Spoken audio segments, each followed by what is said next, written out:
वृंदावन वासी साधु के जीवन की एक सच्ची कहानी है ये। वह साधु वृंदावन आए। वह बारी बारी हर एक राज्य के क्षेत्र के तीर्थों की भक्ति पूर्वक तीर्थ यात्रा करते थे। एक बार उनके मन में गिरिराज की परिक्रमा करने का संकल्प उत्पन्न हुआ, तो वो एक दिन सुबह साधु ने गिरिराज की परिक्रमा प्रारंभ की। परंपरा के अनुसार गिरिराज की परिक्रमा खुले पैर ही करनी होती है। इसके अनुसार साधु ने चप्पल निकाल दी और गिरिराज की परिक्रमा करने लगे। चिलचिलाती धूप में साधु खुले पैर धीरे धीरे चल रहे थे। उनका पंथ अभी भी आया हुआ नहीं था। वो प्यासे थे, पानी साथ में था, लेकिन भूख भी लगी थी, लेकिन खाना नहीं था। क्या करें? जब सभी दिशाएं बंद हो जाती है तब 11वीं दिशा खुली हो जाती है और तदनुसार इस साधु के लिए 11वीं दिशा भी खुल जाती है। ब्रज क्षेत्र के गांवों में अधिकतर किसान रहते हैं। गांव की एक किसान महिला धान लेकर खेत में गई थी। सिर पर सुंडला और उसमें रोटी, सब्जी, गुड़, घी, छाछ आदि खाद्य पदार्थ रखे जाते हैं। यह बहन कुछ देर के लिए गिरिराज जी की परिक्रमा मार्ग से गुजरी। उसी समय साधु की मुलाकात उससे हुई। इस ब्रजवासी महिला के लिए यह समझना सहज और स्वाभाविक था कि भोजन का समय हो गया है और यह साधु भी भूखे होंगे।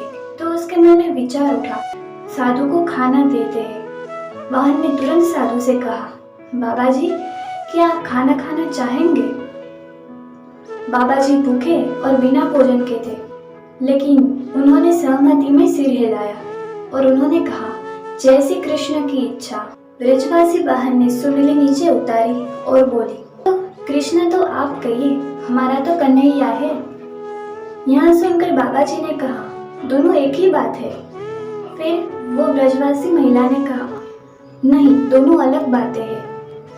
यह सुनकर बाबा जी ने कहा कि क्या फर्क पड़ता है, मैं कृष्ण कहूँ, तुम कन्हैया कहो। तभी वो ब्रजवासी बहन कहती है कि कृष्ण भगवान है और हमारा कन्हैया तो हमारा मित्र है। बाबा जी कुछ देर तक मौन रहे, लेकिन वो समझ गए कि यह तो ये बहन का गोपी भाव है।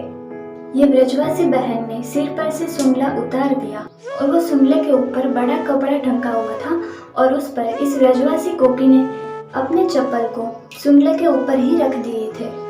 यह देखकर बाबा जी नाराज हुए और उनको गुस्सा आया और ये बाबा जी क्रोध में आकर कहते हैं, अरे मूर्ख, क्या आपने भोजन पर अपने चप्पल रखे? इस भोजन पर तो यह चप्पल की धूल पड़ी होगी। हमें कभी भी ऐसा अशुद्ध भोजन नहीं खाना है। फिर वो ब्रजवासी बहन कहती है, बाबा जी, यह भोजन अशुद्ध कैसे है? फिर बाबा जी कहते हैं, अरे तुम्हारे चप्पल की धूल इस खाने पर गिर गई होगी और यह भोजन अशुद्ध नहीं है तो और क्या है? तब वो ब्रजवासी बहन कहती है, बाबा जी, यह ब्रज की धूल है और ब्रज की धूल को धूल नहीं कहते।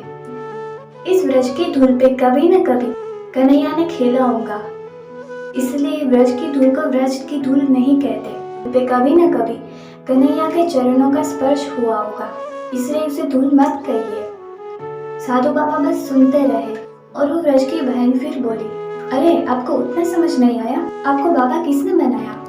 यह सुनकर बाबा जी एक अपराधी की तरह बैठे रहे।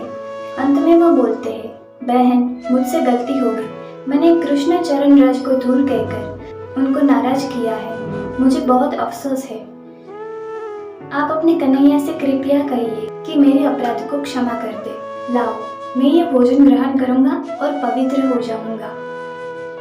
वो ब्रज की बहन ने भोजन परोसा और साधु बाबा ने भोजन खाया और अपनी परिक्रमा पूरी करने के लिए आगे बढ़े और ब्रजवासी बहन अपने खेत की ओर आगे चल दी।